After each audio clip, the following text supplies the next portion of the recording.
what's going on in the world today, then you've come to the right place. Welcome to Southern Sense Talk Radio with your host, Annie, the Radio Chickie Bellis, and featuring Curtis C.S. Bennett and the most interesting guests that you'll find anywhere on Internet radio. So sit back, relax, and remember, Southern Sense is common sense. All right. And welcome back to another adventure here on Southern Sense. You're listening live. Actually, just go to our webpage, southernsense.net. You can watch and listen live as well as onto Facebook, YouTube, Twitch, X, and everywhere else. So welcome. I'm your hostess with the least mostest, the Radio Chickadee, along with my co-host going, oh, God, can she ever get this dialogue straight and do it the same way each time, Curtis? Of course. It's another fine Navy day. It looks like I'm going to be joined by two other prior Navy personnel. So yeah, we're going to have some squid soup before it's all over. We got joining us at the first half of the show, Typhoon Lou Marin. We had him on a couple of weeks back. He's the Republican Florida Assembly Executive Vice President. He was also the 2016 Trump Florida Deputy State Grassroots Director. We also be joined by retired Navy Captain Tom Burbidge. He's the president of the Calvert Task Group. And then you remember our friend from Heritage Foundation that used to join us all the time, Hannah Davis? She's now with fairus.org. She joined them last year and has been working extensively with them on immigration policy. She will be joining us. Hannah is back with us. Yeah. So we got ourselves a really, really exciting and wonderful show going on today.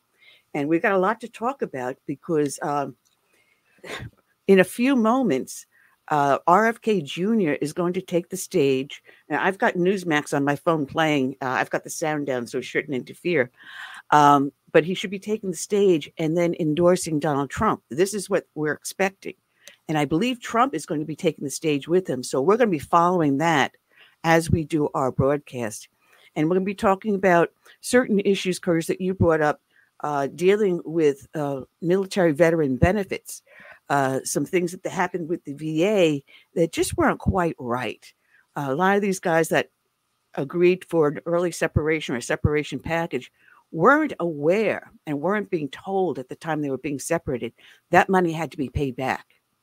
And for many, 30 years later, all of a sudden the bill is due and they had no idea this money had to be paid back. It's a heartbreaking story and it affects thousands upon thousands of military veterans, especially those like you that retired in the 1990s when we had so many that we had to let people go early. Now we don't have enough. Yeah. I mean, it's gone from one end of the pendulum to the other. We're going to be talking about that. And we will be talking about the DNC convention and what we can expect going forward from here. So we got a lot to talk about, Curtis. I'm out of breath. And let me clarify that a little bit. It has to be paid back if you are deemed disabled later on by the VA. So before you can get your VA benefits, you have to repay that separation pay. And that is something they never told you. Exactly. You know, I'm lucky because I have a friend of mine, retired Marine Master Sergeant. He's now the financial officer at the base. And when these guys come up to him and ask him for, guidance, a little counseling on their retirement, he's telling them, each and every one, don't take the separation pay. Because if down the line, for whatever, you have a heart problem or you're exposed to something that you were unaware of at the time you retired, whether it's a 10% disability or 100% disability, before you can collect 1 penny of that disability, you've got to pay back that separation pay. That's and true. Something else we'll go into because there's legislation that's being sponsored, bipartisan, hasn't gotten out of committee yet, but they're saying that your disability pay can never exceed that of what your retirement pension is. That doesn't make sense. That does not make sense because I retired out of the police department. My disability pension is higher than what my actual pension would have been. Had I retired, it would have been 50% for just regular retirement. But because I was disabled in the line of duty, they deemed that I went above and beyond and I deserved extra. Why doesn't the military do that? I don't know. This is the first I've been hearing of this this bill. I'd like to know who sponsored it. Oh, I've got all that stuff right here, and we'll go into it with our guests as they come in on the line. And those that listen to the show know that we start off each and every show with a dedication to a fallen hero. And today's dedication is going to fellow NYPD officer, Detective Jonathan Diller. His end of watch was Monday, March 25th of 2024. And let me pull up his dedication, and here we go. Honoring a hero tonight, hundreds of police officers stand shoulder to shoulder in their grief as the body of Officer Jonathan Diller arrives at a funeral home on Long Island. An NYPD escort led the dignified transfer from Lower Manhattan. It was a somber day for New York's finest, a day after Officer Diller was shot and killed in the line of duty. His family prepares now for a funeral. CBS 2's Naveen Dhaliwal reports from Massapequa Park. The body of Officer Diller is now at this funeral home in the town where he lived, and so many came out to pay their respects for their hometown hero.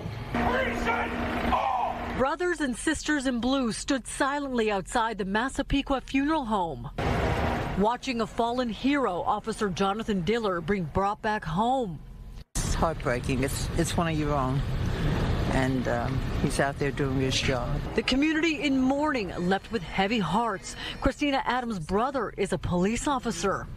I have no words. I have no words. Brings tears and shaken up. Flags are lowered as grief set in on the block where the 31-year-old officer and his young wife were raising a baby boy. It's very unfair, okay, so the police officers who go out there every day to work and then they end up giving up their life. The nightmare unfolded Monday afternoon in Far Rockaway as Officer Diller, who was with the NYPD for 3 years and worked with the department's Queens Community Response Team, was gunned down during what police describe as a traffic stop. They approached the gentleman and asked him to step out. In 3 to 5 seconds, shots was fired. The officer was hit. The perp was on the ground. Cell phone video shows Officer Diller's partner distraught after the shots were fired and other officers rushing the wounded officer into a vehicle headed to the hospital where he died. Parents should never have to bury their children. There's nothing natural about that. And watching his wife as she's just holding on, just, hoping not to hear those words come back. For this hero who moved into a community of first responders, there's an outpouring of love. We're here for one another. It's just a big extended family, and all hearts pour out just for the fellow NYPD family, his extended family, the tragic loss. Tomorrow evening, a candlelight vigil is planned for Officer Diller at Brady Park here in Massapequa Park. It's a moment for the community to come together once again to remember their hometown hero. In Massapequa Park, Naveen Dhaliwal, CBS 2 News. We're also learning more tonight about the man suspected of shooting Officer Diller. The suspect is still in Jamaica Hospital and is expected to survive. Police sources tell us he has been arrested 16 other times, and another person who was driving the car is still being held by police. It's not clear, though, if that person will face charges. The wake for Officer Diller is set for this Thursday and Friday at the Massapequa Funeral Home. The funeral mass is scheduled Saturday at 10:30 a.m. at the St. Rose of Lima Church, also in Massapequa. Do stay with CBS 2 for our continuing coverage of the investigation into Officer Diller's death. You can find all of our stories online at cbsnewyork.com. Wanted to do something with his life that he could be proud of. Remembering the man who gave his life to protect New York City, tonight, Officer Jonathan Diller's former partner speaks only with CBS 2. Good evening, I'm Dick Brennan. Maurice and Christine are off. Hundreds waited in the rain tonight to pay respects to fallen NYPD officer Jonathan Diller at his wake in Massapequa. CBS 2's Allie Bauman shows us how the husband and father is being remembered. Hours before NYPD officer Jonathan Diller was shot and killed on the job in Queens Monday, he shared a laugh with Officer John Groves. Every time you hung up the phone with him, it was, "I love you, bye." And if you didn't say it back, he was calling you. And then it's just, you pick up the phone and he was like, "All right, I love you, John, bye." Groves had been Diller's partner in the 105 precinct for 2 years. He was so incredibly brave about going to work, loving his wife and his son, that nothing, like, you couldn't stop him from doing anything that he wanted to do. The 31-year-old officer leaves behind a wife and their 1-year-old son. It's the most tragic loss, and I couldn't imagine. None of us could imagine it. And I don't think it's really hit any of us either. It's just like such a huge loss. He was such a light. Officer Groves and his wife were among the hundreds of people who lined up in the rain Thursday for Diller's wake in Massapequa Park. Included in the crowd, former President Donald Trump, who paid respects to NYPD Commissioner Edward Caban and the Diller family. The police are the greatest people we have. There's nothing and there's nobody like them, and this should never happen. New Yorkers will remember Officer Diller as a hero. Groves says his former partner decided to become a cop so he could do something to be proud of. He was very happy to be a cop. And beyond happy to be a father.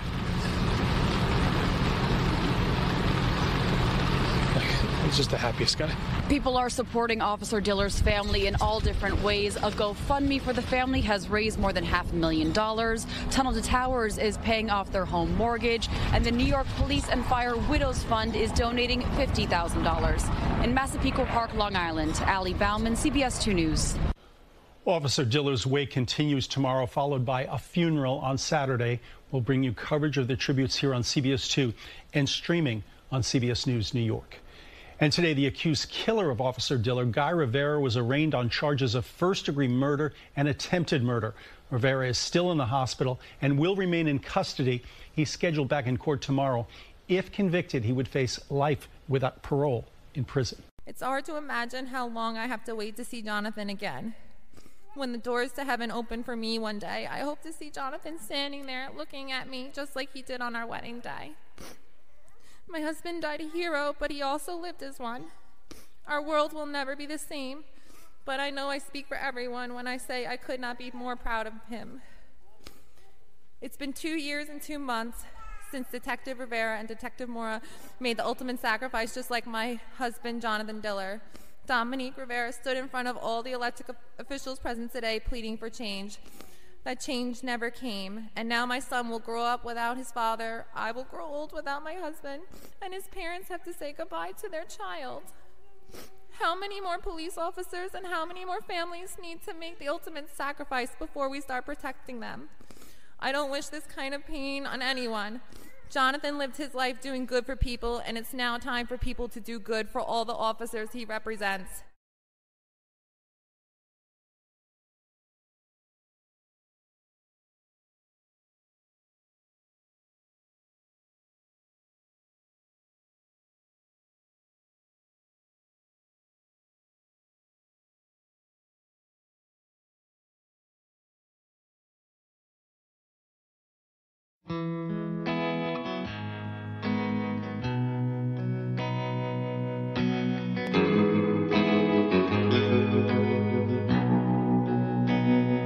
Let it be said, when we finish this race, we kept them free, we led with grace. Let it be seen,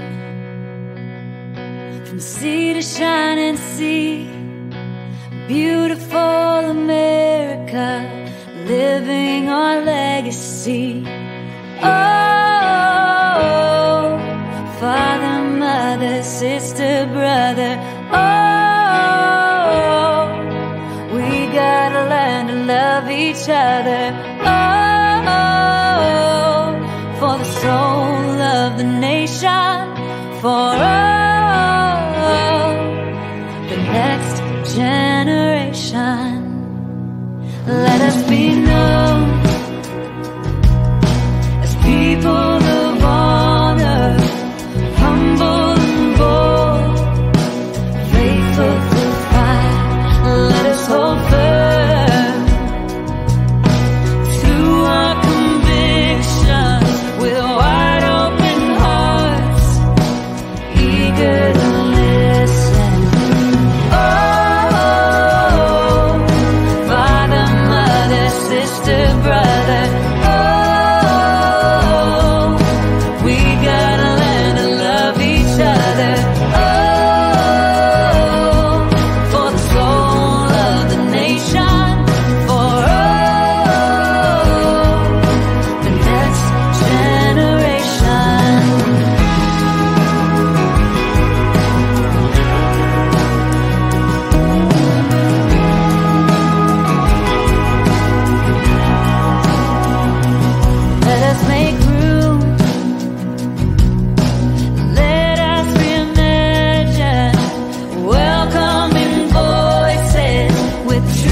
standing strong. Let it be said, when we finish this race, we kept them free, yeah, we led with grace.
All right, and we're back. That was Tiffany, Soul of a Nation. And you can find her up on Spotify and all the other places. Just key in Tiffany and the song Soul of the Nation. It'll always pop up. Curtis, you need to turn your light back on. It's on. Anyway, I'm watching on one screen. You keep on seeing me turn my head. I've got Newsmax up, and Robert F. Kennedy Jr. is currently speaking. He's thanking all the people that helped him with his campaign and brought him this far, all the people that gave tirelessly and selflessly. So I assume I'm just going to keep one eye over there. Watching the DNC, I got to say, not everyone is swallowing the Kool-Aid because during, I think it was on Wednesday, CNN Scott Jennings pulled out, said, wait a minute. You guys are going a little bit too far in these lies about Trump. There was this congresswoman.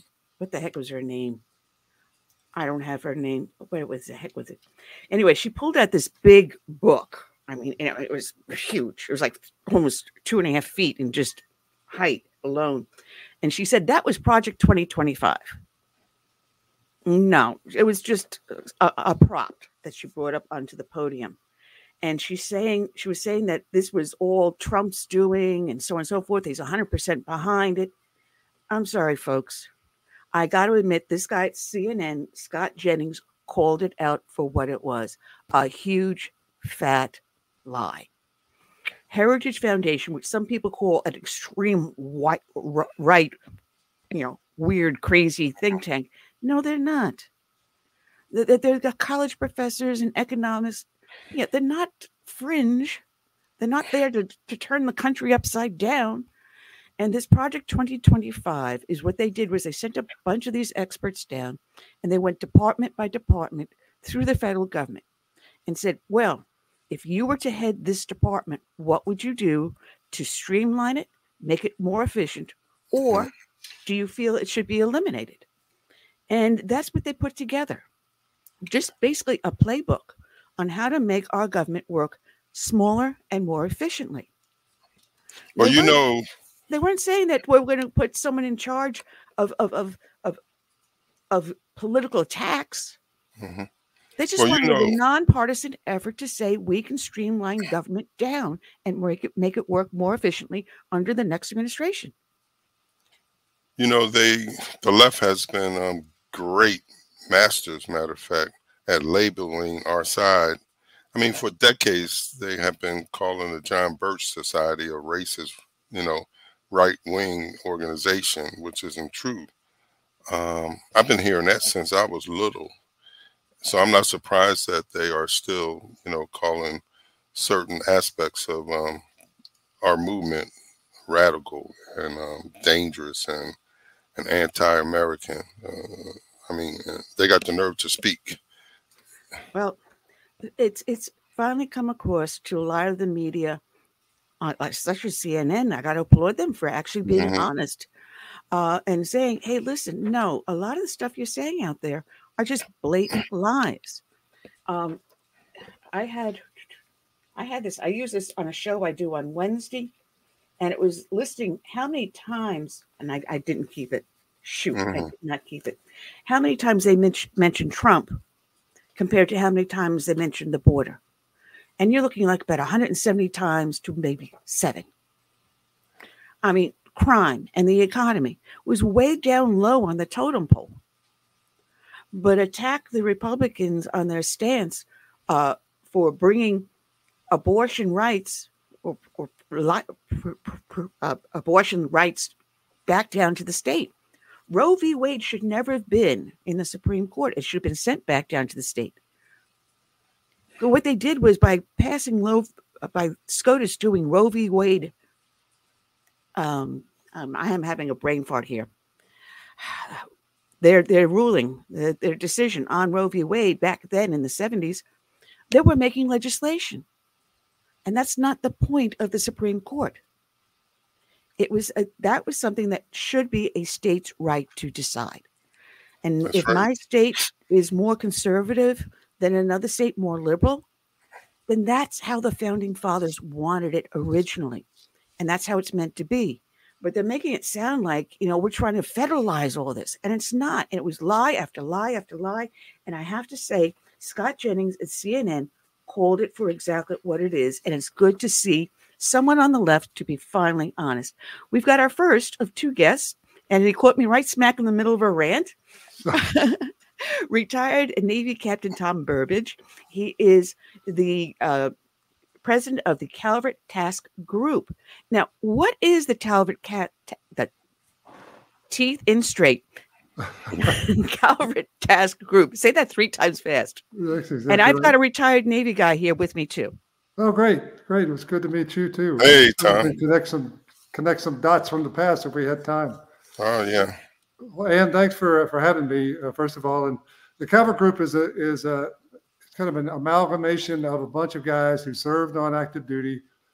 Most of us are Naval Academy graduates. We sort of woke up from our retirement lifestyle of playing golf now and then and chasing grandkids to plug ourselves into what's going on with the country. It sort of started with the Naval Academy. There were some things that concerned us. We all are at the time of our life where we have children or grandchildren that are looking at a military career. And we're finding it's hard to get that mindset into the youth of today. So that was a concern. And we saw some things going on at the Naval Academy that concerned us, mostly related to the DEI, critical race theory, sort of separation instead of unity. And it's important in the Navy, in any service, that unity is the byword. You operate from the smallest units of a squad all the way up to a squadron, to a wing, whatever it is. You operate as a group. So we came off the golf course and, basically decided to get engaged. This was about 2020. And we called ourselves the Calvert Group at the time because none of us could remember everybody's email. And so we just had a block email called the Calvert Group. So we brought that name with us. Admiral Jim Calvert was the superintendent at the Naval Academy when we were midshipmen. Mm-hmm. Some of the guys in the group served under him. He's a famous Navy officer, first guy to surface a submarine at the North Pole. Lots of interesting career highlights. And we contacted his family and said, hey, we may be in the public eye a little bit now. So is it okay if we continue to use his name and his legacy as part of our DNA? And they agreed, let's do that. So that's who the Calvert Group started out as. And since then, we've become more engaged with other similar like-minded organizations. Now, you've got a book out there, Don't Give Up the Ship. Let me see if I can get the full name correct. I have got notes shoved all over the place. I have to apologize. I got Newsmax up on one screen because I'm watching Robert F. Kennedy with his addressing the public about whether or not he's going to endorse Donald Trump. So I got one eye on there as he's doing that. Anyway, it's Don't Give Up the Ship. Woke politics are endangering our military and our nation, which the Calvert Task Group published. Tell us about this. Well, it's a book. We've all been writing editorials, essays, op-eds, opinions. Most of them have been published, but they're sort of one-off.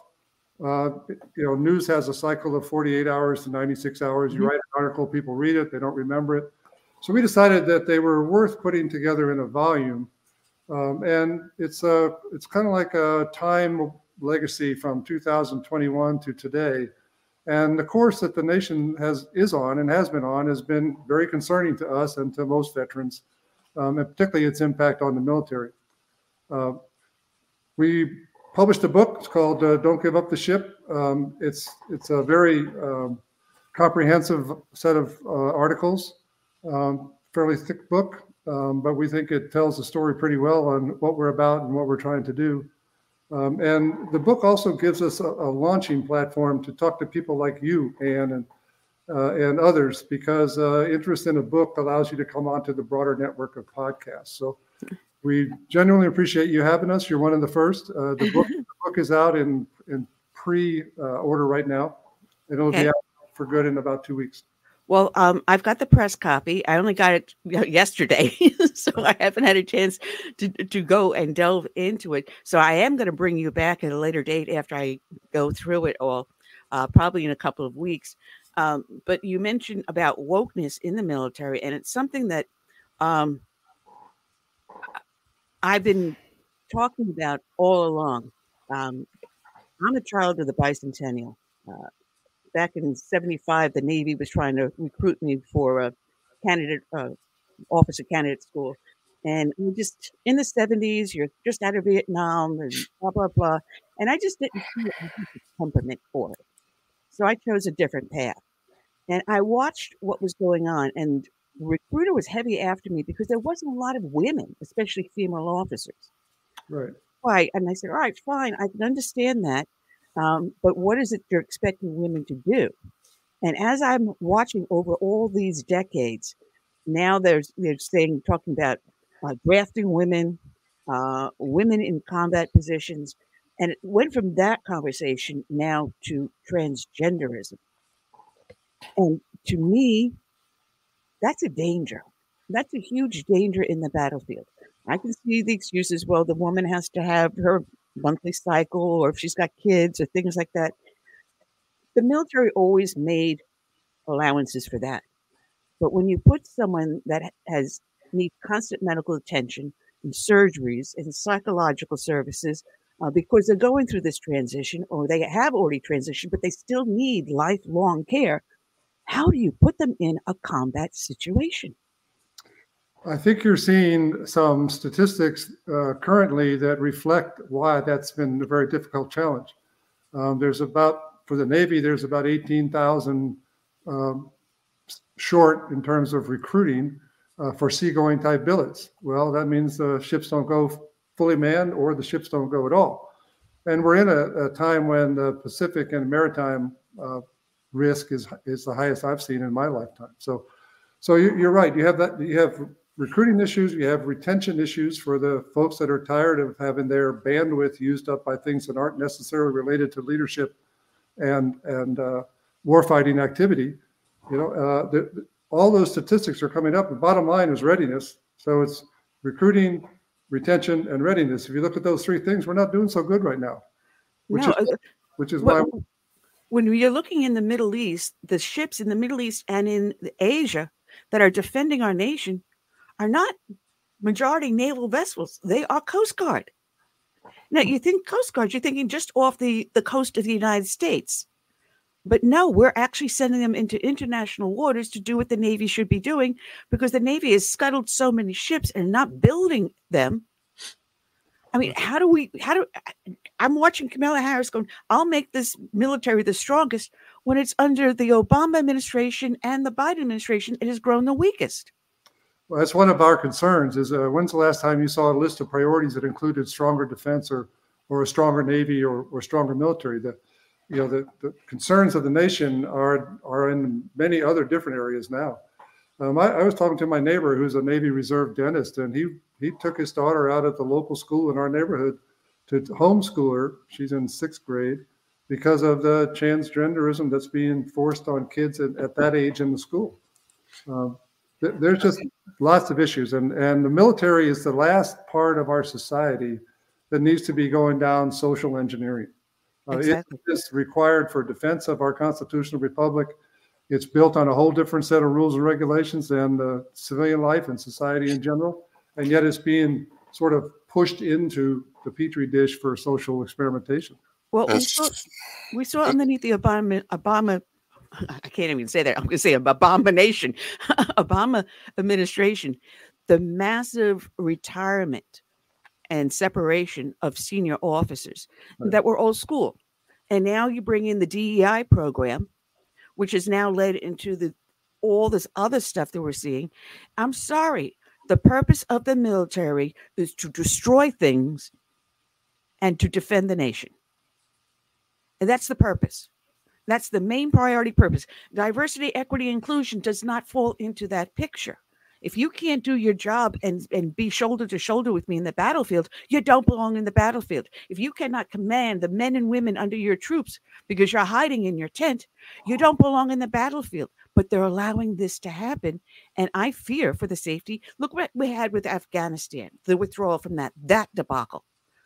And the last thing you should have done was give up that base. Should never have given up that base. Exactly right. Exactly right. You don't have to be a military historian to know those kind of things. Chief, did you want to add something? Yeah, go ahead, Curtis. Yeah, I was going to say you're right. And one of the reasons why there's a deficiency in our recruitment, especially in the Navy, is because of the fact that the schools do not teach patriotism anymore. Most of these young people are taught that our country is behind most of the grief in the world today. So who wants to support something like that? And then you have those who are more astute on what's going on, and their parents have encouraged them not to join the military under this administration because they're afraid that we will be at war and they're going to lose their sons and daughters under this administration. So we have to get back to a point where we as a nation has a strong military and a strong military civilian leader. I think you're exactly right. You know, if you look at they throw the word democracy around a lot these days and all these conventional speeches, but we're not a democracy. We're a constitutional republic. Republic. You took one, you took an oath, I took an oath, we all took an oath to defend that Constitution. And the three primary things to do that are a strong defense of free and fair elections and equal justice under the law. And we're not doing too good in all three of those right now. Not at all.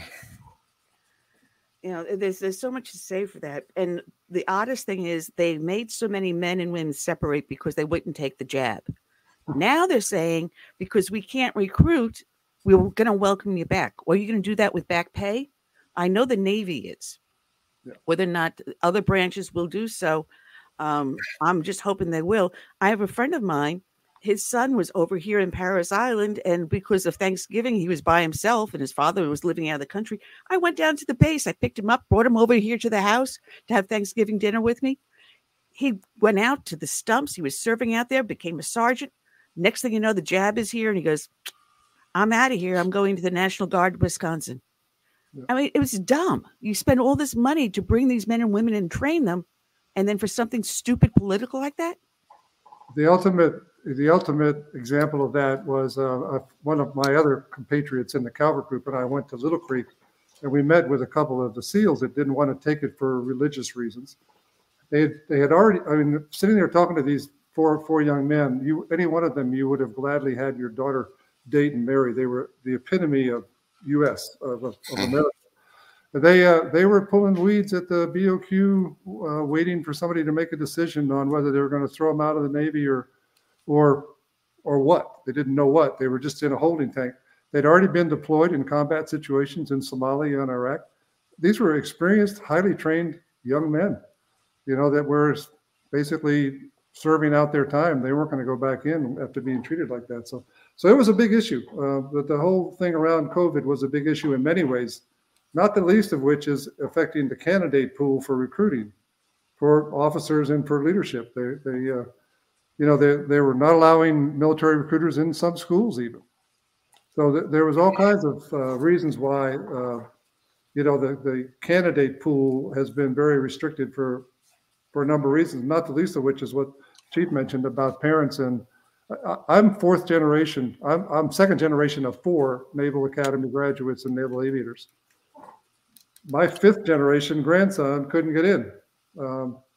He was qualified by every measure that I could tell. So there's a whole admissions process. It's really a microcosm of the national problem. When you look at a surface academy, you got 4 years to bring somebody in from a candidate pool that's gotten pretty weak, convert them into the officer leadership corps of the future, and have them go out and lead men and women in dangerous situations.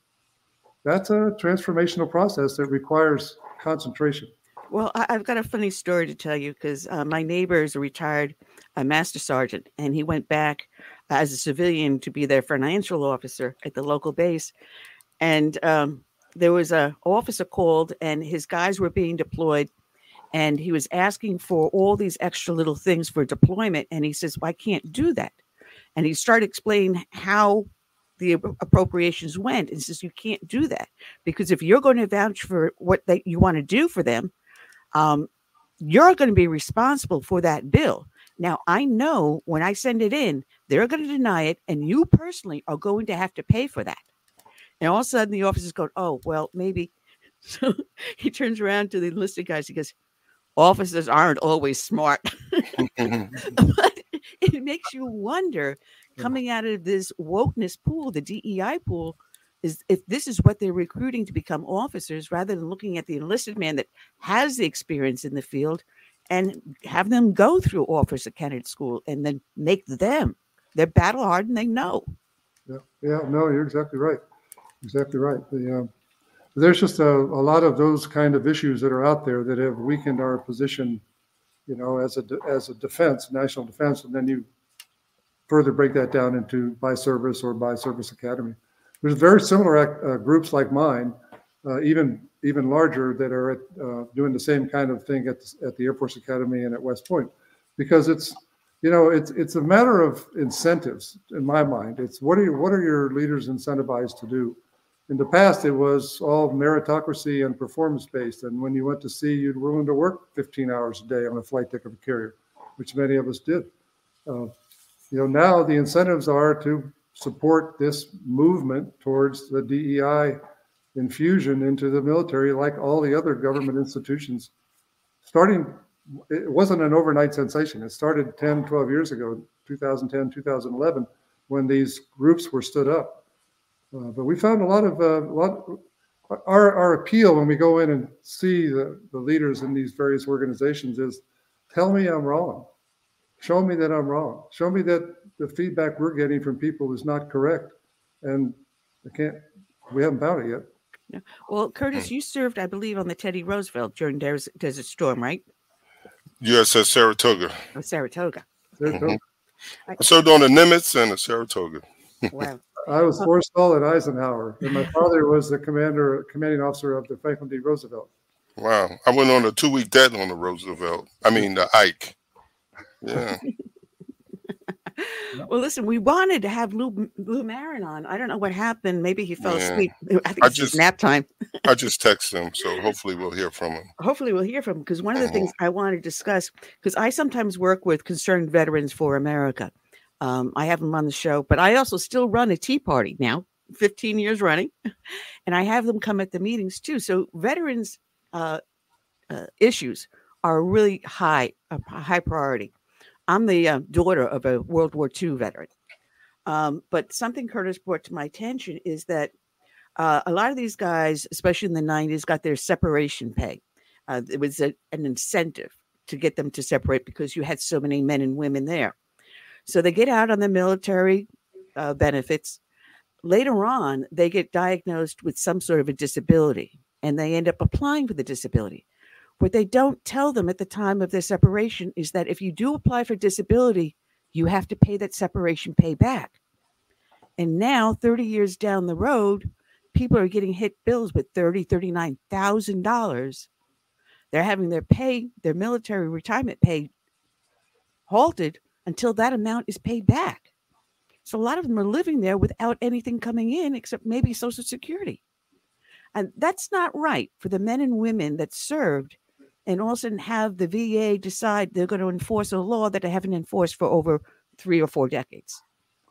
Unfortunately, there's a lot of things going on these days that are not right for the veteran community. You know, you look at where the migration folks are being put up and where the veterans are not being addressed, whether it's homelessness or medical issues. You know, we've got our priorities and our value system askew right now, and I hope there's a path forward that will get us back on track. I do, because if you're looking at 21 to 22 veterans a day committing suicide, we're letting them down. When you have far more homelessness that are veterans, including female veterans now living on the street that you never saw before, and instead we're housing illegal aliens, we've got a problem with this nation. When we're turning around to the men and women that find themselves disabled and being told that, yeah, we'll give you VA benefits and military disability, but it can't exceed what your normal pension would have been had you retired at 20 years. There's a problem there. Yeah, there is a problem, and I don't know how you fix it. You know, there's veterans now in Congress, probably more with Iraq and Afghanistan and the more recent events, more than there has been in the past. And there's some really excellent candidates running for Congress, whether it's the Senate or the House.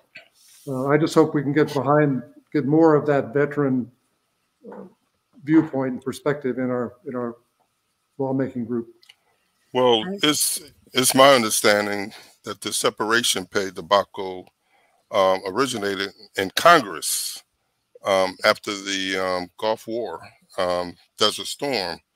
You know, there was a big buildup to Desert Storm with Desert Shield and everything. Right. So after we defeated Saddam, they decided to downsize the military. And of course, getting out, you know, getting people out, they offer an incentive, and that was, you know, the separation pay. And it depended on what your rank was, time in service and things like that. Some people got a couple thousand. Some people got up to 50, 60,000. And at the time, they didn't tell these folks that should you later be deemed disabled by the VA, you would have to pay that back because of the fact that the military was looking upon this as double dipping and really had nothing to do with double dipping. Double dipping is like if you work at the State Department for 20 years, retire, and then you go work for the post office, which is under the federal government, for 20 years and retire. That's double dipping. Separation pay had nothing to do with that. Yet they treated it as such. So they're coming after people. And I mean, really, they've been coming after people as early as 1996 when they started finding this out. But later on, they started telling people that, hey, you know, if you get this, you know, you may have to pay it back, but they didn't do that originally. Mm-hmm. And it's not overpayment. It's money that they offer and the veteran took in good faith. And those who had this taken from them, they should have been reimbursed. I mean, they're talking about forgiving student debt. They're giving all this money to illegals who did nothing for this country. Yet we have veterans who were like given something, offered something, they took it in good faith, and then later on the government took it back, you know, and it's just not fair. And for some of them to try to repay this, it could take anywhere from 10 to 18 years, and most of them won't even live maybe 5 or 6 years beyond that. So it's up to the Congress to change this. I agree. You know, I think there ought to be some kind of a focus on the strength of the defense organization in our country coming out of this election. And I'm not confident that that's going to happen, but we need a strong defense and a strong service now more than we ever did. And part of that is showing that you take care of the ones that sacrificed before you. Oh yeah, and I'm sure it's these same veterans that got screwed over and telling their relatives, "Don't bother about going in. You're gonna get screwed over." That is part of the problem on the recruiting side. It sure is. That definitely is. But there was a bill that was put together by Montana Democratic Senator Jon Tester, and He's on the Senate Veterans Affairs Committee, and Representative Gus Bilirakis of Florida.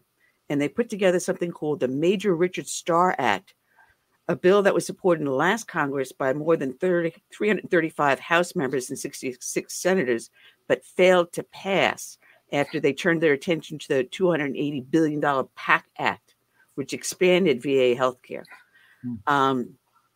This was a priority where there's ensuring that they don't collect more.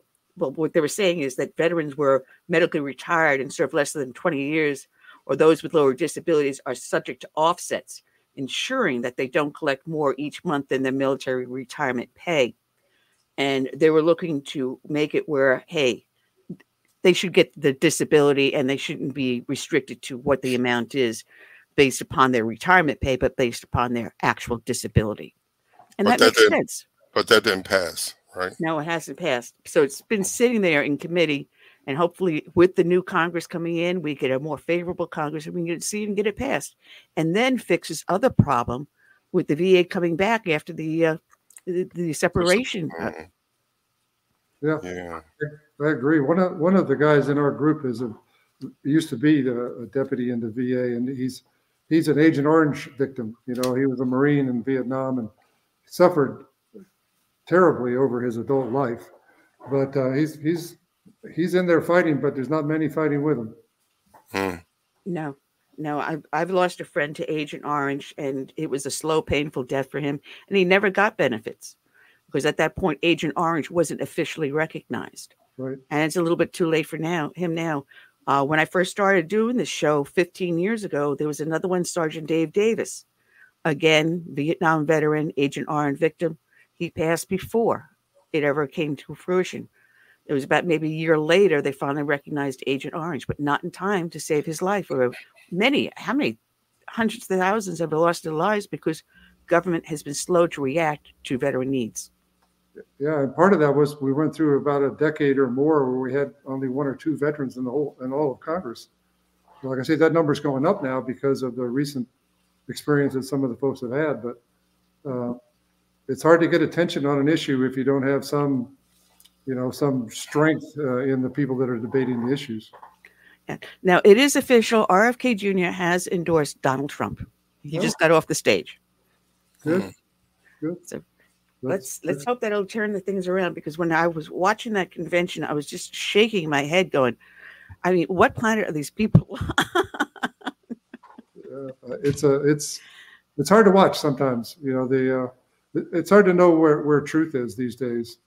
You know, there's so many allegations being thrown around by both sides, but you know, you've got to scrape the surface and peel the onion and understand the issues and vote according to what you want to be the outcome of the issues, not vote on personalities. And you know, it's hard because the general voting public now deals in sound bites. They don't deal in depth of knowledge. You know, it's a difficult time.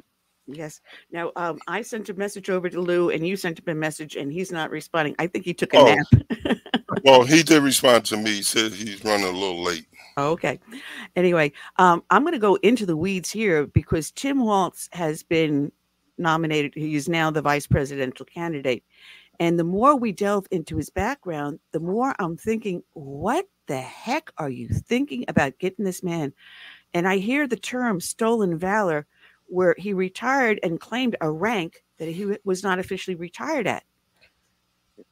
Well, I can give you my interpretation of that whole story. And again, it's difficult sometimes to understand exactly what happened because the facts get so distorted.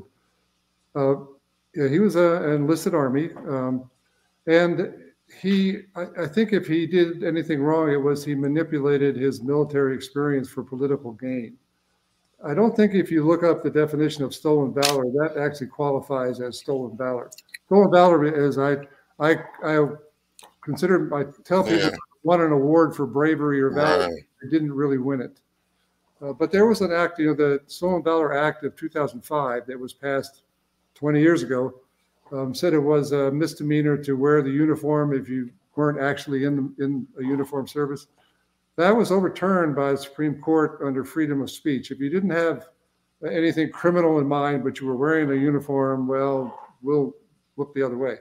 In 2013, they passed the second Stolen Valor Act, and that's the one that said that if you assume that the identity of someone who's won a Valor Medal or that now becomes a felony, I think. But I don't think he really did it. Well, I think what he did, he actually achieved, my understanding is he achieved that rank, but then he reverted one rank when he retired because he retired early. And there's a lot of people that manipulate their military careers, particularly reservists that are in the political world. So yes, it was wrong. And I think he did.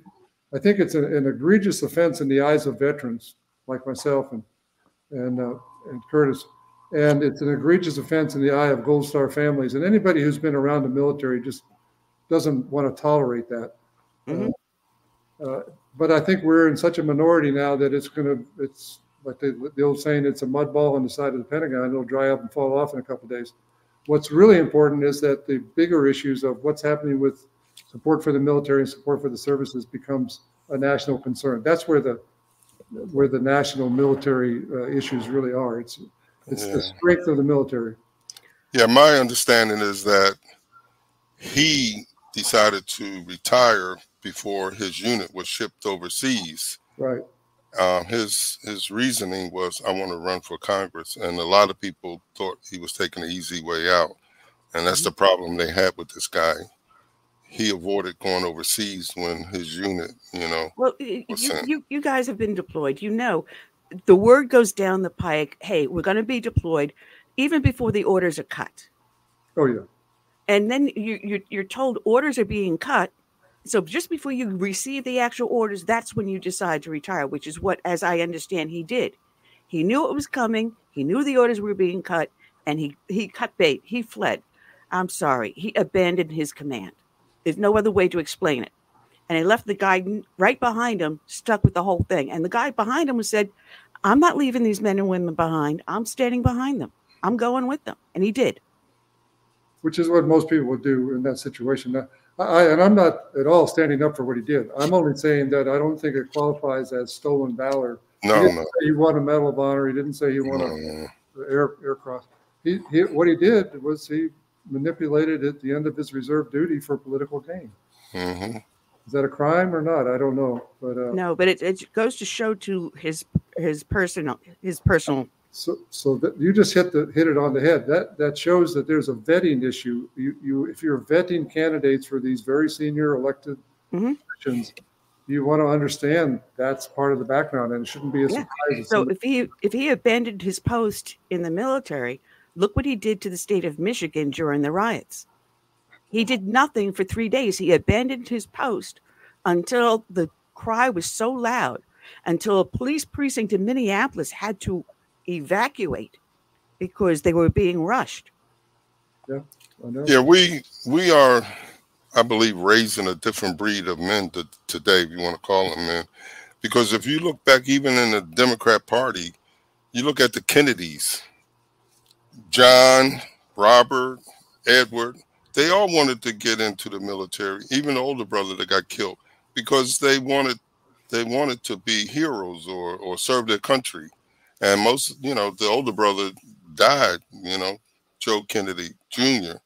And but they didn't run from the war scene, They decided to run for Congress and stuff like that when they got out after they served overseas.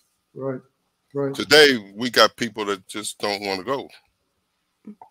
Well, we're down to our last few minutes because I got my next guest up in the studio here. Where can people find the book that you have, Don't Give Up the Ship, and where can they communicate with you if they want to know more about the Calvert Group? If there's Navy guys or Marines out there that want to give you assistance. We have a website that's thecalvertgroup.org, which has everything that we're trying to do laid out there. The book itself will be on Amazon and other distributors that you can find. It's easy to find. Do you have a release date yet?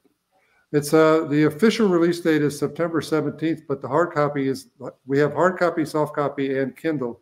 and they're out now. I have a shipment coming to my house. It should be here any day. Oh, I get an autographed copy. I will, if you give me a mailing address, and also, Curtis, if you'd like one, I'll mail one with a signed signature on it. Both of you, if you will just text me your. I'm so shameless. No, that's why we're not doing this to make money.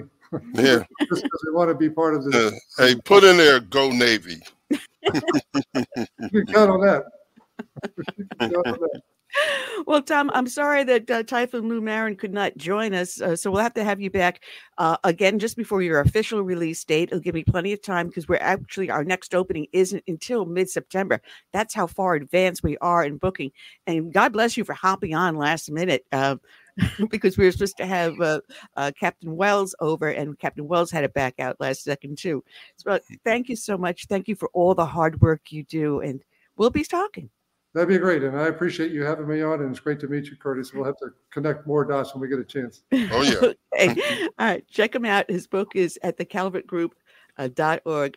And let's bring in our friend formerly with the Heritage Foundation and now with fairus.org, our buddy Hannah Davis, which I had the pleasure of meeting. Oh, God, is it almost 2 years ago now? I think it was about a year ago now. Yeah, up in DC. Thanks for having me back. I think it was actually 2 years ago because I got married in December. Oh, then you know more than me. Hello, Hannah. Hi, how are you? Oh, man. Right. Did you watch any of that convention at all? No, I didn't want to give them views. I saw some snips. Oh, geez. I mean, I was yelling at the screen, especially yesterday. And you know, it's an expensive, big TV that my husband brought into the marriage. And I wanted to throw something at it. It was like, no, that's going to cause a divorce real fast. No, we're not going to do that. So I didn't. That's probably sound.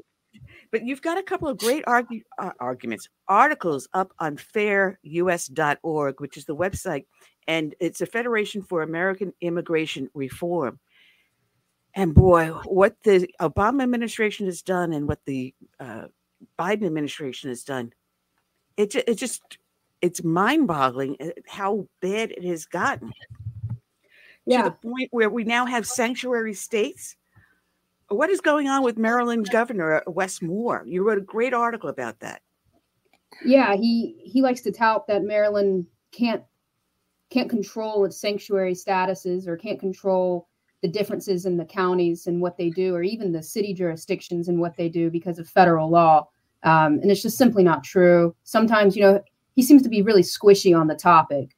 Sometimes he says that, they're not a sanctuary city supporting state. And then sometimes he says, well, I can't control what Prince George County does, and I can't control what Annapolis is doing. But he never really gets to the heart of the issue, the root causes of the issue. And it's the fact that Maryland allows incentivizing policies that I think personally create them to be a sanctuary state as a whole. I don't think that it's county by county. I think the state of Maryland as a whole is a sanctuary. They give driver's license to illegal aliens and state tuition.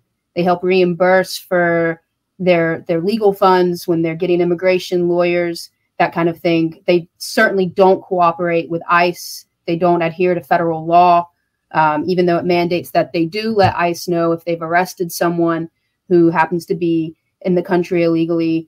They don't contact ICE first by any means. And if ICE contacts them, they simply tell them that their hands are tied. They've already released the alien and there's nothing they're going to do. So, yeah, Maryland's definitely a sanctuary state. Most of its counties operate on that same level as well. Well, you're right that he rejected the idea that a statewide policy for local jurisdictions to cooperate with the federal government. He says there is none. But in fact, he's completely ignorant of the law because he's saying if it's federal law, we have nothing to do with it. But yet federal and state laws do marry on many occasions. I mean, my state alone here in South Carolina, we've got sheriffs that are very, very pro-law. And if they come across with an illegal alien, and they hold them for detainers. Now, as a New York City cop prior to my retirement, if you came across an illegal alien and you had to transport him to the hospital, you couldn't notify ICE. You weren't allowed to do that. I had a friend of mine back in 1989, Bob Machadi. This illegal alien was deported 3 times by an ICE agent who happens to be a friend of mine. 3 times. And this guy came back and murdered Bob Machadi on duty. Yeah. Because we were not allowed to do it because New York City was a sanctuary city. And they don't understand the toll on human life that it takes. Yeah, the social toll alone should be enough to incentivize states to actually adhere to federal law and create their own laws. There's states across the nation that have seen, that they have jurisdictions that aren't cooperating with ICE. They're not detaining. And so what they do is they create statewide laws that say you have to follow federal policy. And if you don't, you're going to lose statewide funding. That's the only way to get these jurisdictions to actually act right and follow the federal law. But a state as left-leaning as Maryland is never going to do that. And so they're just going to keep seeing these crimes go up. I believe Rachel Morin, she was just running and she was killed by an illegal alien who was deported multiple times right here in Maryland. And they're going to see their streets continue to be infiltrated with drugs and crime. And they're going to say that their hands are tied and there's nothing they can do. But there is. They could just simply adhere to federal law or even pass statewide laws that de-incentivize illegal aliens from coming to their state. Well, before you joined FAIR, the FAIR had a symposium in Nashville, Tennessee, and I went to that. And there I met a bunch of sheriffs and other police captains and whatever you want to call them, that were saying, yes, we do have cooperation. Matter of fact, you mentioned in your article, it's 8 U.S.C. 1357 that expressly permits states to enter into cooperation agreements with ICE in addition to local jurisdictions. So yes, it's already there on the books, Governor Westmore. It's there for you to have your local jurisdictions voluntarily enter. They don't need your permission. No, not at all. They don't even have to enact statewide policies. They could just follow the federal law, but they refuse to. And I think the only way really is for another federal law to be written that deals with immigration policy that says if states aren't following, that you're going to lose federal funds. I think that, you hit them, you pull the purse strings a little bit, and that'll make them listen. It's sad that that's the only reason or way to get them to listen. It's not the death or the drugs that's happening in their local communities. It's the money, it's the funding. And you're right. Because I believe he knows very well what he's doing, and he's not ignorant of the law. He's just plain country dumb. That's what we say down here. But you're right. You have to hit him in the pocketbook. And another way to, show the difference of what it is to be like to follow the law, existing law, which is meant to protect Americans, is to juxtapose what's happening in Delaware with something like in Florida or Texas, where we are, going after these illegals and whatnot. And crime isn't as bad as it is in a sanctuary state. I think we need to do more of that, juxtapose. Yeah, definitely. I think Governor DeSantis and Governor Abbott out of Texas, they've done a great job. In Texas, they have more border land that shares with their state than any other southern state in the nation. And they have mass illegal and legal immigration, yet their crime is still lower than Maryland. And it's because they're not incentivizing illegal aliens to stay. They're pretty hard on immigration. They're tough on it. And they create policies like Abbott recently did, where they're tracking how much things cost, how much crime there is. Texas has a really good crime, one of the only states in the nation that tracks illegal alien crime. And it really, numbers speak for themselves. And they've done everything they can to de-incentivize. And the thing about it is the Biden-Harris administration now is trying to take credit for the lower entries of illegals into Texas, when it's Texas who took measurements to protect their borders that resulted in what, the Biden and Harris administration trying to take credit for. Yeah, it's twofold. Yeah. We saw that in the press conference yesterday that Trump had at the border, where Texas has been erecting their own barriers because the federal government won't do it. So the numbers are down because of Governor Abbott, not because of the Biden-Harris administration. Go ahead, Hannah. Yeah, the numbers are down for two reasons, specifically in Texas, because they have been de-incentivizing migrants from wanting to even cross anywhere in Texas. And then secondly, it's kind of a shell game, you see, because the numbers haven't really lowered. They're just the CBP and the USCIS, they've been ushering illegal aliens to ports of entry rather than in between ports of entry. And because of that, they're playing a number game. It looks like they're lower, but the same amount are really coming in. And it seems like every other month, the current administration is enacting policies or stating that they've been looking into new policies that will incentivize more mass illegal immigration. So yeah, it's a twofold issue. One with the states working really hard to just go ahead and prevent them from coming, but then nationwide, the numbers are actually pretty much the same. They're just trying to toy with them on the website, make it look like they're lower.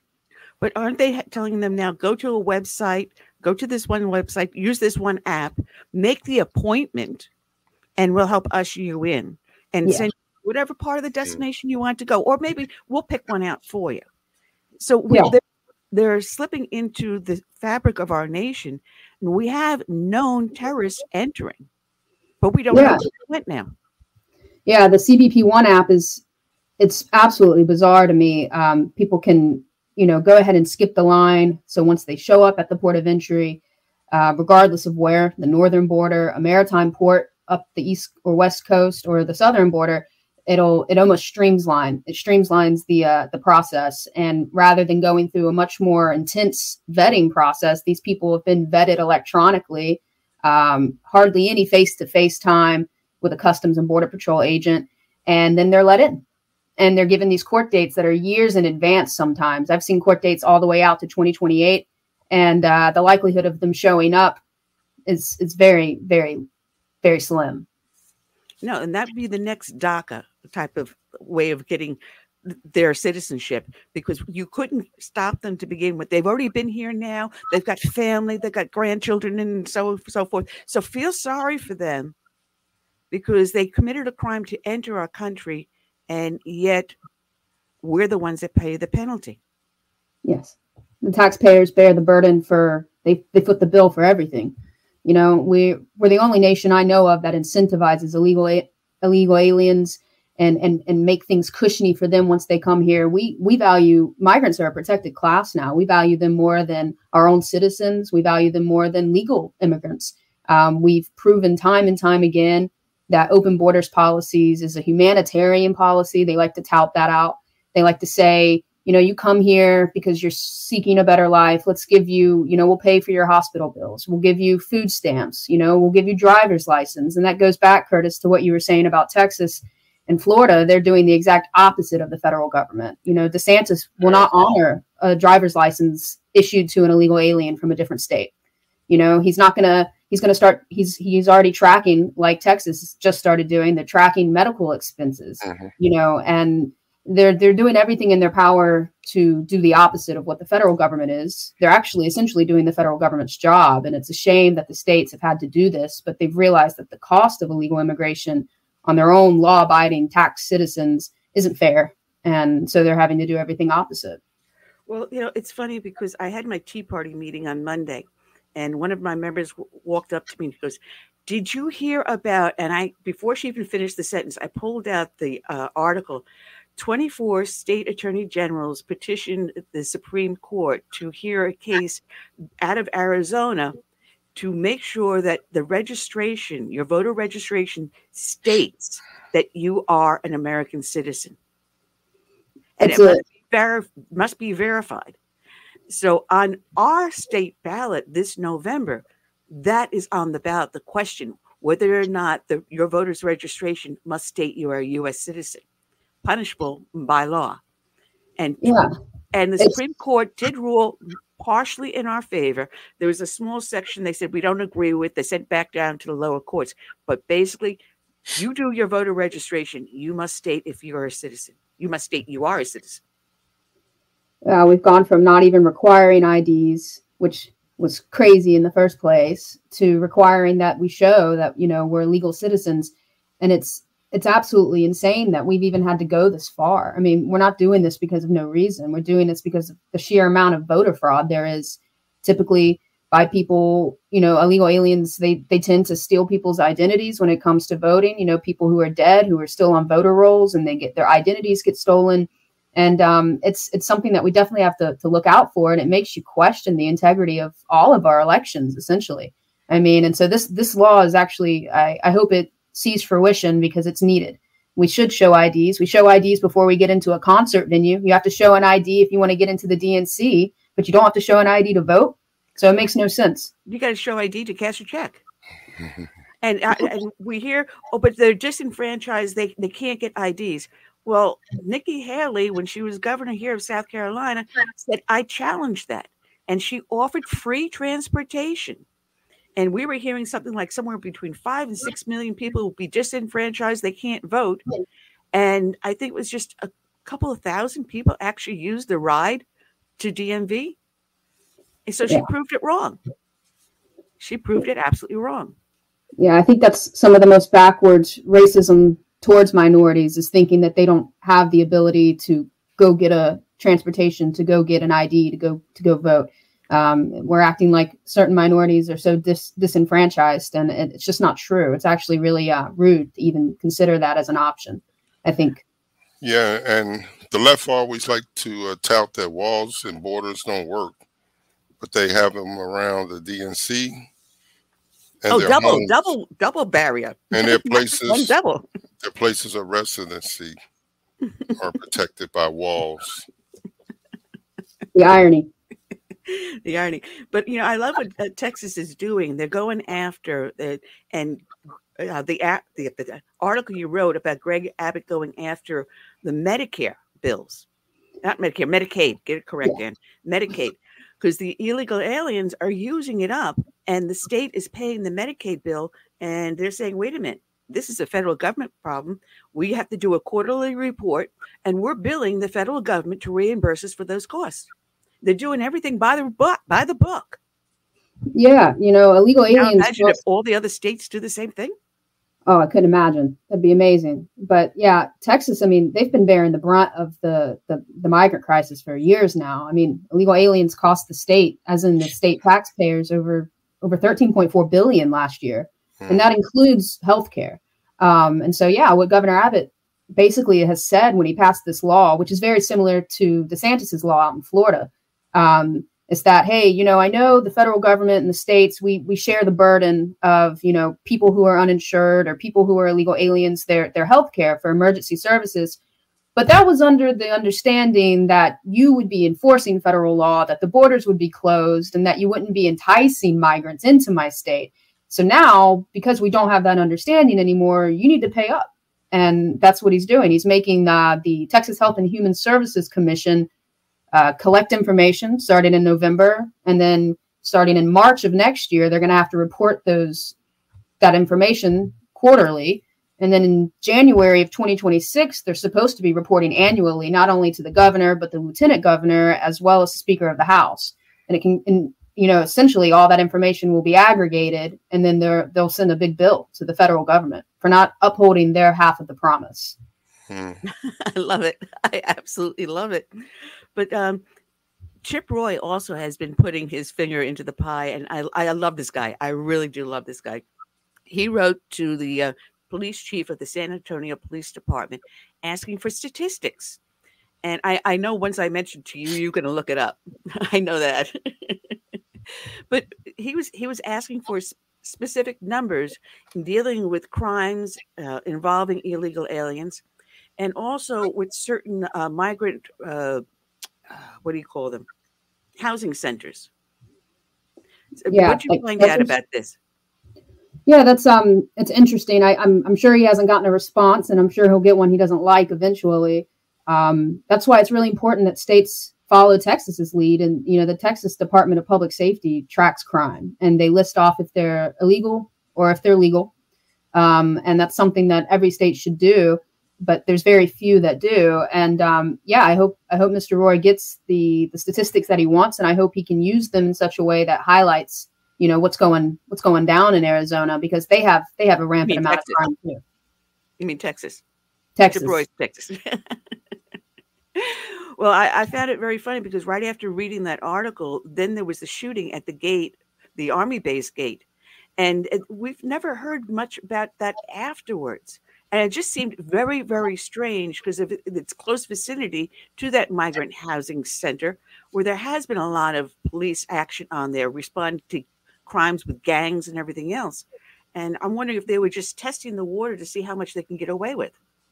It is interesting. Usually they give themselves away by not giving out information. If the names and the ages aren't released and they're really close to a border or they're close to a base that's been dealing with border-related issues, a lot of the time, just like when illegal aliens murder people just for going for a jog in the middle of the night, they wait forever to release their names because they give it away. They wait forever to release their age because it gives away the demographic. So yeah, I've been looking into that, and I haven't seen anything yet. It's very hush hush, and that says more than they probably want it to say. Man, up on fairus.org, you have underneath there, it's titled "Illegal and Legal Immigration and the Economy," and you actually on your website that you work with them on, it basically tells you a lot of what's going on within the United States. And recently, work numbers were released, and I spoke about this about a couple of shows ago, and they were bragging that 1.1 million jobs were created for foreign workers. And then in the next sentence, they said 1 million U.S. workers lost their jobs. I found it very curious. Those numbers were so close, and yet they're claiming that 808,000 jobs, just suddenly the numbers were off. They really weren't created. Yeah. I mean, the two correlate too much hand in hand. It's obvious, and they release these numbers, and I think they always think that they're going to say something or we're going to react some way and just go with it like sheeple, but we don't, because it's obvious. You can see the holes in their arguments. And yeah, I mean, we've had mass illegal immigration. And throughout the years, a lot of legal immigration that does affect our labor market. We hire these people that have advanced degrees and they come in with visas, whether legally, and then, someone else with an advanced degree who's a citizen doesn't get that job. That's very common up in Wake County, up in North Carolina, places with hospitals and research triangles, things like that. And then on the other side of the coin, you've got illegal immigration where people are coming in for low wage jobs. Think line cooks and construction and agricultural. And then we don't see those jobs filled by legal citizens. And so it's two sides of the same coin that always affect the labor market. And the left and pro-immigrant, illegal or legal, organizations love to tout that, migrants pay so much into the tax base, that they cost less than they consume. And it's just not true. I mean, they're coming here. Our waits in hospitals are forever long. The schools, English is almost like the second language now. And you've got the job market. I mean, it's so hard for people to find jobs. I live right outside of DC in Maryland, and average regular jobs are extremely filled up right now by migrants. And I see it day in and day out. I mean, there's nobody who's driving cars around DC anymore, or food service workers, or your chefs. They're almost always migrants. And it's a shame. But yeah, I mean, the more people that come in, there's only so many U.S. citizens that can grab jobs. And if we've got a whole population of 40 plus states that have come in illegally, U.S. citizens aren't going to be able to find jobs. No, they're not. I'm telling people, go to fairus.org. Check it out, because there's so much great articles, great information, and your fair, beautiful face. Thank you. Well, we always welcome you back, Hannah. You got my cell phone number. So you do a great job over there. And it's always a pleasure to work with you guys over there. I enjoy it so much. Thanks for having me. All right. Take care. All right, Hannah. Hannah Davis. Check her out at fairus.org. We've got the missing Typhoon Lou. We're down to our last 9 minutes. Apologize for my tardiness, but I got we had a death in one of our leaders and organizations' wives, and I had to attend to that. So my apologies. Sorry. Yes. Oh, no, our deepest condolences, because we had Captain Bunbridge with him, and briefly, Curtis and I touched on this veteran issue that you brought up to his attention about the separation pay, and we were discussing that. So we've got just a few minutes if you want to address it before we head off to the wild blue yonder. Well, I appreciate this. Listen, appreciate all you guys do over there, C.S. Bennett and Anna. You guys did a wonderful job in what you do getting the word out. But it's a shame that we live in the greatest state in the world, and our veterans are being, I would say, mistreated below an illegal citizen. And I find that very bothersome when I see folks out there that the veterans not getting the what they deserve is in terms of they're willing to sacrifice their lives for this country, and to see them being turned away for their benefits and the things that I'm seeing out there.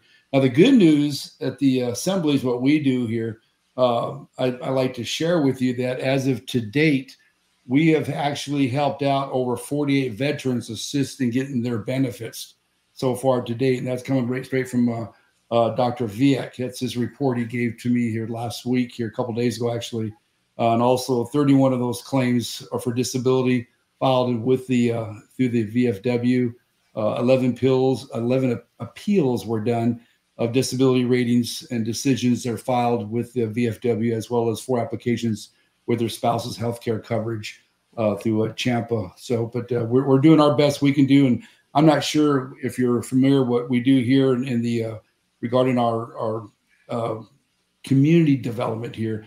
We get veterans off the streets. We get them cleaned up, give them their benefits, and we get them a job. So, and as of to date, we've gotten 13 veterans jobs in the community here to help them get on their feet. So, all right. Wow.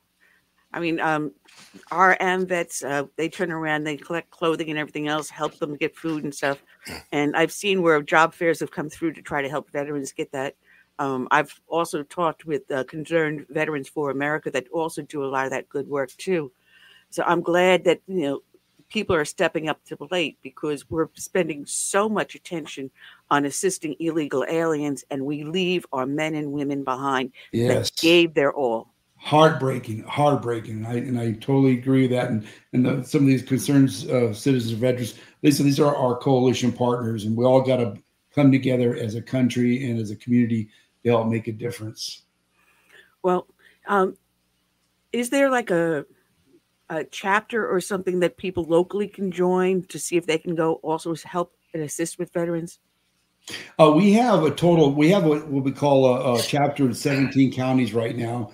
As of this weekend, we'll probably have another 2 more, and probably it looks like another 25 here total, or a total of 25 here, hopefully by the end of before the election. So, and that's assemblies, right? Assemblies. Yes, the assemblies. Yeah, we're setting up chapters this week, and we're going down to Indian River County, up there. We're doing Marion County. Looks like we're going to send one up there. We got folks that have been begging for us to come up there, and we have Lee County, Leon County. We have about 7 in the pipeline we're working with right now. As soon as they tell me they got their 20 people ready to go, we go up there and we give them a chapter so they get operating right away. And within our organization, we have what we call our community development. It's one of our pillars. I don't know if you can see over my shoulder here. And that's where the veterans program is in that we take care of, as well as we feed the needy and the poor too. We help feed, last year we had 165,000 pounds of food here in Central Florida we distributed through the poor and the needy.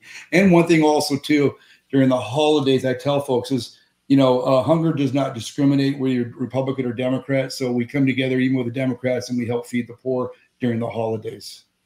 That's absolutely awesome. For those that are outside of the state of Florida, my recommendation is check out your local AMVETS and VFW halls. See if there's something that you can volunteer for. You don't have to be someone that served in the military. You may have a relative that served. For me, on my half, it was for my father that served. Some were married. Some have the children that served. That you can become an associate member of those organizations, and then also help with the veterans and your local church. Our local church goes out to the street too. And we do a rotation. Each week, a different church takes up the post and we share it. We all share it. Lou, I'm sorry we didn't have more time with you. It's okay. Next time we'll roll. And just like I say, things happen. And when you're a leader, you just got to sometimes you got to pick your priorities and stuff. But I would love to come back and join you guys again here and be part of God's army. Let's do what we do best, and that's serve the Lord and help our communities. And our prayers go with the family of the woman that had passed away. Thank you. Thank you for all you do, Lou. God bless. Thank you. God bless. All right. All right, Curtis, that's all we got for today. We're down to our last few minutes. I got to remember who the heck we got for next weekend. I mean, we are now booked. Ambassador Stanley Escudero and Mark Tapscott, followed by next month. We're already booked into next month. And we have Caitlin Wheeler and Olivia Kroshek with the Riley Gaines Center at Leadership Institute. And I think we're starting to go into the 13th.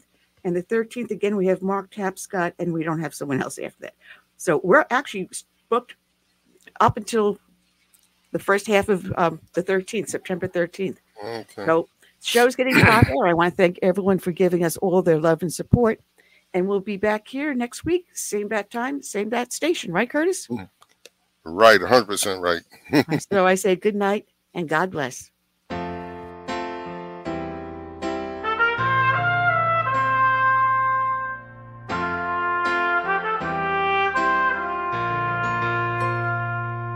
I'm praying for this land I love, America, America, the home of the free. But there are people making plans to change America. They've no respect for her or what matters most to me. That's why I stand for the flag and I kneel at the cross.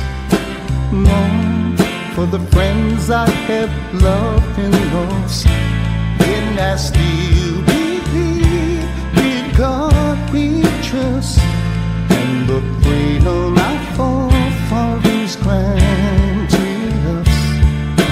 I hope it's not too late to save America.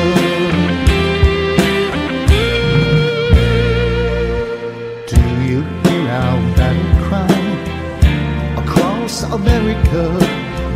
We've got to rescue her. You know it's up to me and you to see the truth behind their lies. Don't change America. God bless America and the red, white, and blue. Why I stand for the flag and I kneel at the cross. Mourn for the friends I have loved and lost. And I still believe in God we trust, and the freedom our forefathers granted us. I hope it's not too late to save America.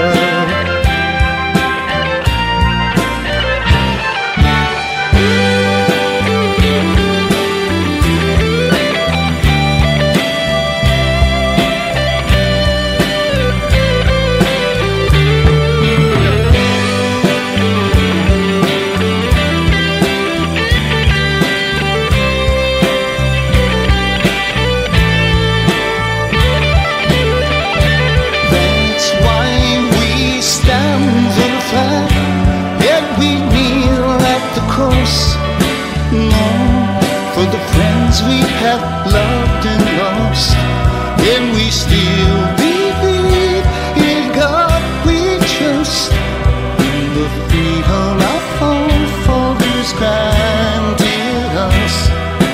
We know it's not too late to save America. Save America. Let's save America. Together we can save America.